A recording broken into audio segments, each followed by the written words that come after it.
Que Jesus envolva todos nós nesse momento de estudo, nesse mês que celebramos a nossa amada doutrina, que possamos sair daqui compreendendo mais um pouquinho os ensinamentos que Jesus quer nos colocar.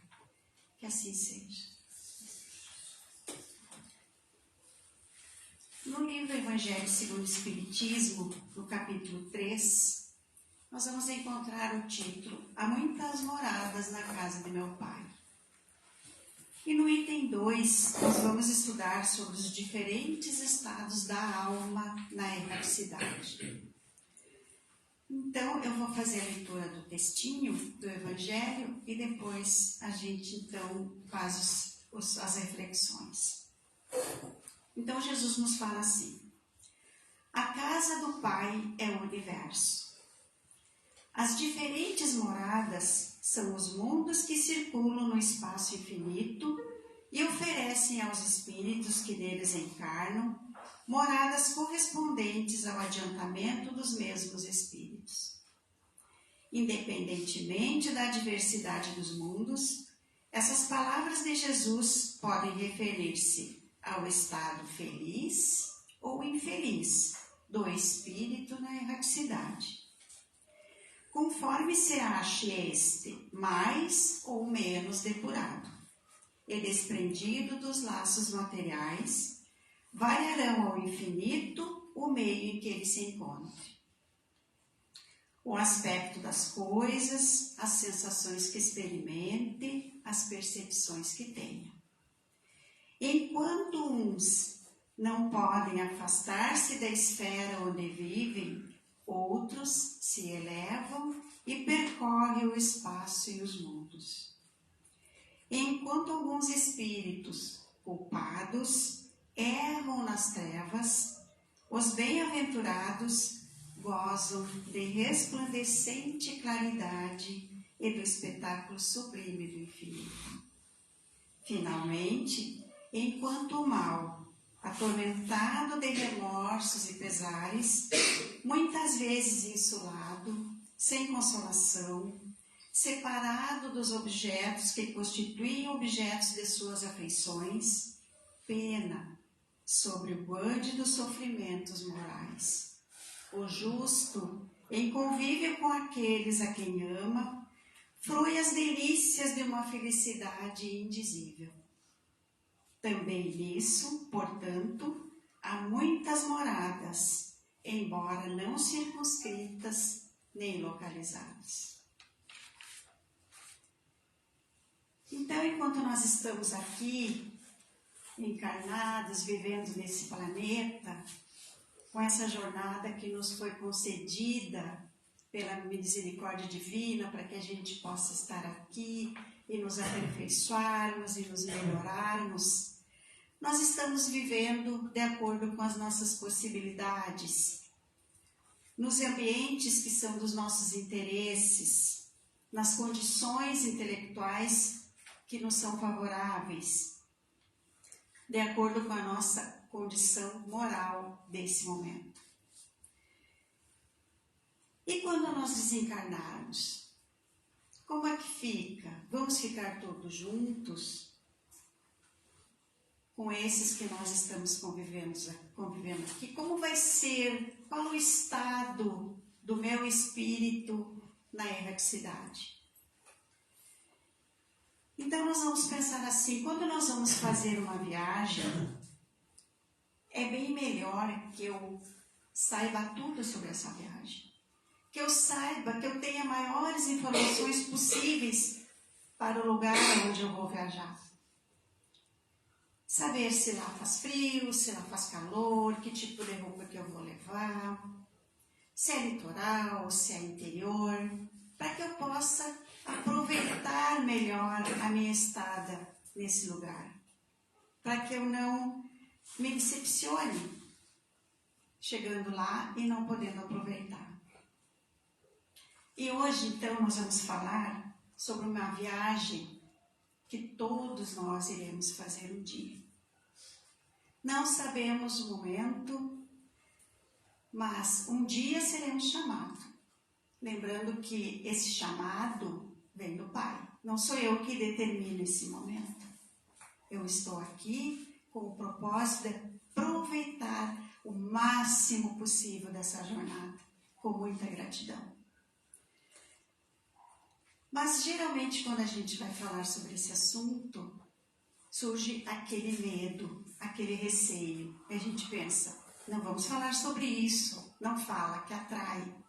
Por que nós temos esse medo de falar sobre a nossa viagem?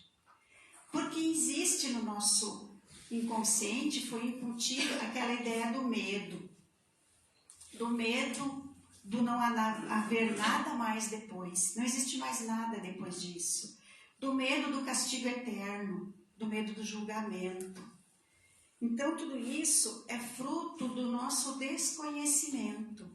Então quando a gente começa a estudar, que a gente começa a aprender, que a gente consegue entender que nós somos espíritos eternos, que aquilo que morre é o nosso corpo físico, o nosso veículo, mas que o meu espírito, ele é eterno, a gente começa a compreender melhor e a gente começa a perder esse medo de falar sobre isso.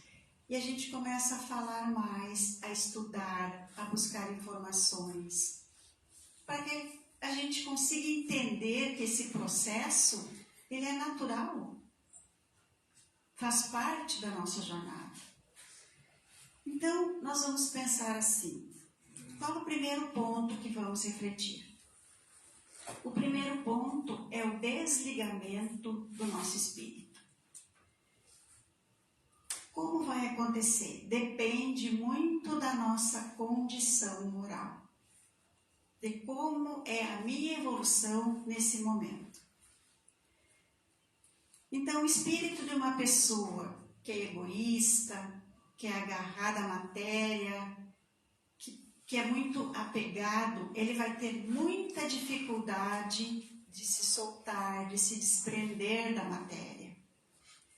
Aquele espírito onde é mais tranquilo, é mais elevado, tem um conhecimento da sua espiritualidade, tem a sua consciência tranquila, a certeza de que veio fazer o melhor, de que fez o melhor possível, ele vai ter um desligamento de forma mais suave, mais tranquila. É como o fruto maduro que a gente põe a mão e ele se solta, não precisa arrancar, ele está pronto, ele já trabalhou esse desapego. Então, fazer essa passagem, essa transição de maneira mais complicada ou de maneira mais suave, depende só de nós. Depende da nossa condição evolutiva, de como nós aproveitamos essa jornada aqui. Então, quando a gente começa a ter esse conhecimento que depende de nós, que nós não estamos aqui estagiando, que nós já viemos de várias jornadas, que nós não estamos aqui simplesmente para manutenção da espécie, para manutenção do nosso corpo, a gente já não precisa sentir esse medo, porque a gente tem a confiança e a certeza do amparo, da proteção, da condição, da possibilidade que a gente tem de ir se preparando para essa jornada.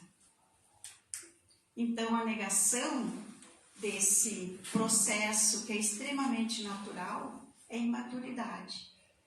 Então, a gente é imaturo ainda espiritualmente para conseguir aceitar e entender esse processo que é natural.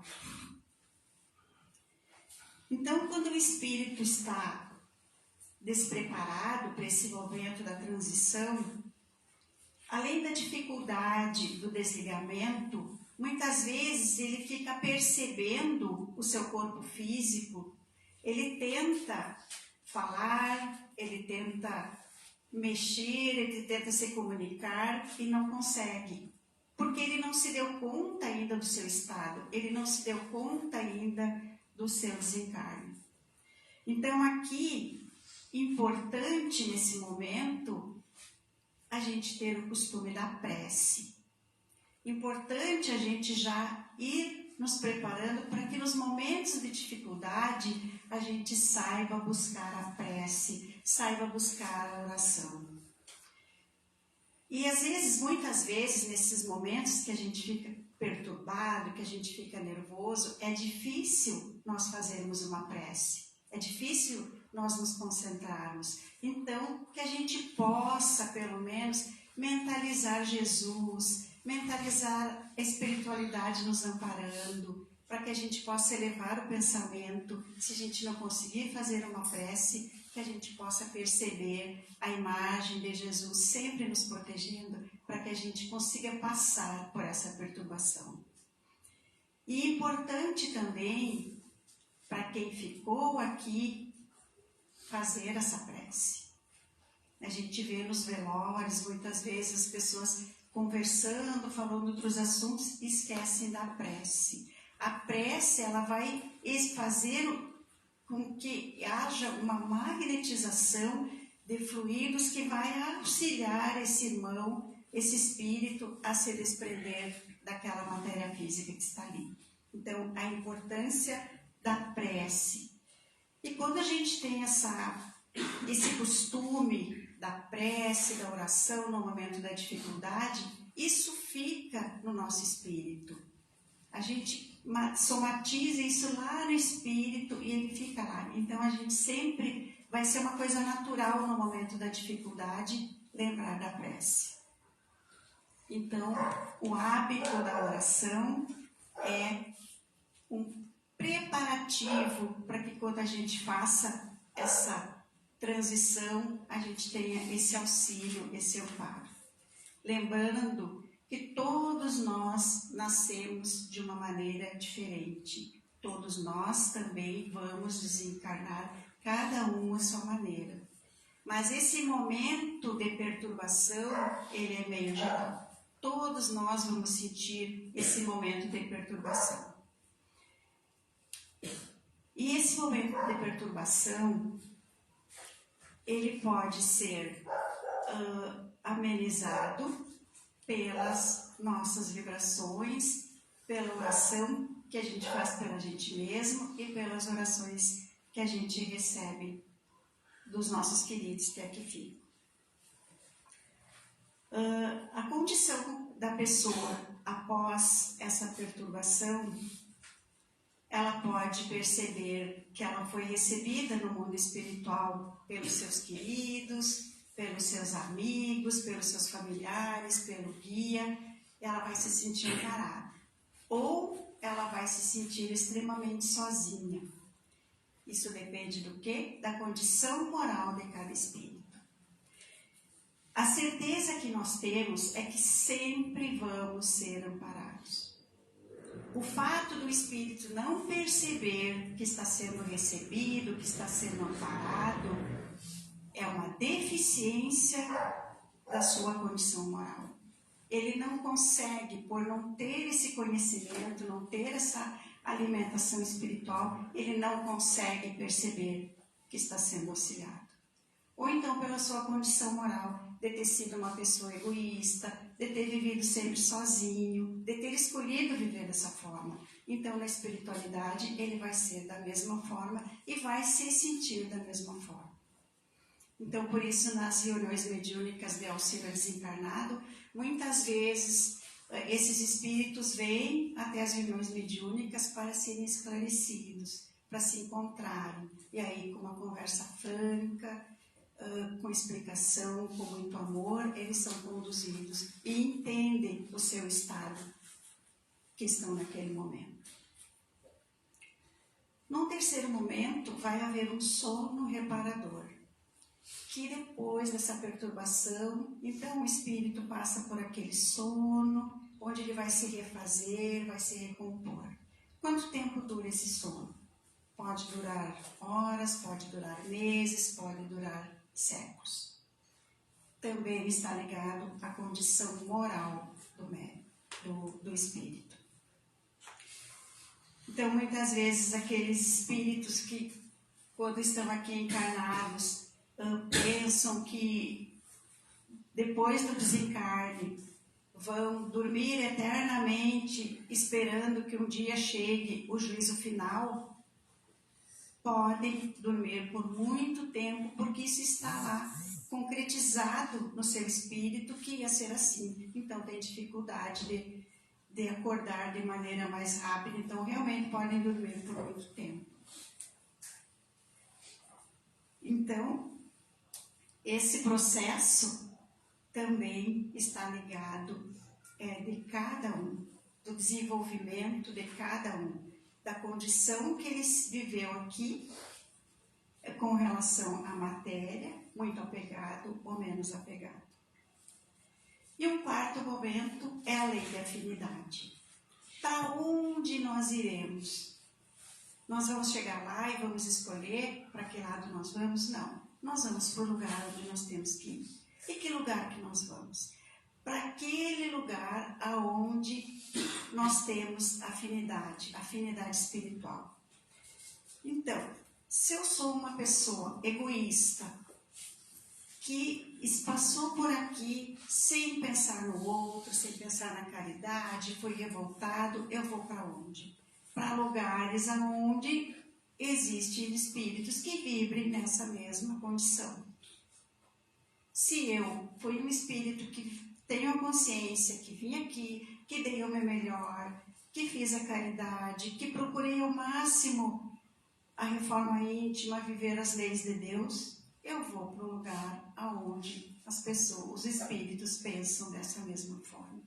Então, o lugar onde eu vou estar depende da construção que eu fiz aqui. E não tem como mudar isso. É como se fosse o cartão magnético da minha conta corrente. Ele só abre a minha conta corrente. Aquele magnetismo daquele cartão só acessa os meus dados. Eu não consigo acessar outra dimensão. Eu não consigo acessar outra conta. Então, eu vou ir para os lugares com quem eu tenho afinidade. Então, a gente percebe que o estado do nosso espírito na erraticidade depende só de nós. A cada um segundo as suas obras. Eu não vou colher aquilo que eu não plantei. Então, o que nós temos que fazer para ter essa transição tranquila, sem sofrimento? Eu tenho que viver de maneira que a cada noite, a hora do meu sono, seja um preparo para essa minha jornada. Que eu possa fazer que nem Santo Agostinho, que eu possa rever o meu dia, o que eu fiz naquele dia, o que eu deixei de fazer que eu poderia ter feito, o que eu posso fazer melhor amanhã, e olhar para minha cama, olhar para minha casa, olhar para minhas coisas e saber que eu estou utilizando isso por concessão divina, mas que não é meu. Eu não vou poder levar isso. Eu vou levar aquilo que eu fizer de bom, aquilo que eu deixei de bons sentimentos. Que nós possamos, então, assim, conviver com as pessoas que amamos e dizer o quanto são importantes para nós, o quanto nós amamos, mas que podemos partir a qualquer momento e que fique, então, as nossas boas lembranças, aquilo que nós deixamos de bom. Que possam nos perdoar por aquilo que não fizemos de tão bom, de tão melhor. E aí a gente já vai resolvendo as coisas por aqui. Que a gente possa ter gratidão a cada dia por essa jornada, pela bênção de estarmos aqui, e que possamos aproveitá-la ao máximo, que possamos nos evangelizar todos os dias, agradecendo a Deus por essa jornada, por essa vida, que possamos trabalhar no bem, trabalhar na fé, que possamos lembrar que somos todos irmãos, que possamos olhar para o outro e compreender que ele não está no mesmo estado evolutivo que eu estou, que ele pode conhecer um pouquinho menos que eu, que possamos ser amorosos, que possamos ter compaixão, que possamos lembrar que Jesus estará sempre conosco, nos dando força, nos dando coragem, para que nós possamos viver essa vida aqui com total plenitude, com total amor. Que Jesus nos abençoe sempre na nossa jornada e que nos ajude a melhorar a cada dia. Que assim seja.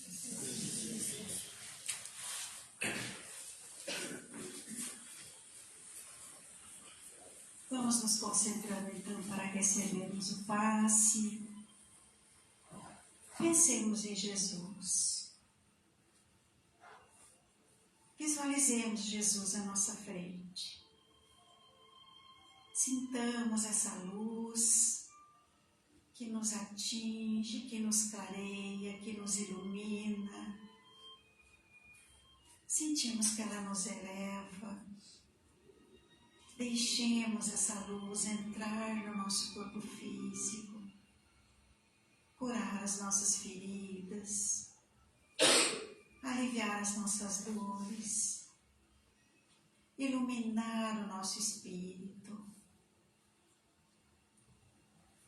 Que possamos dizer: Mestre amado, obrigado por permitir que eu esteja aqui, nesse mundo, nessa jornada especialmente para mim.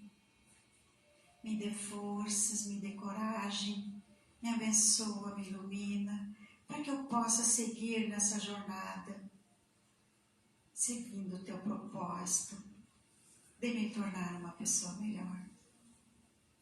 Ilumina a minha vida, a vida da minha família, me abençoa e me guia.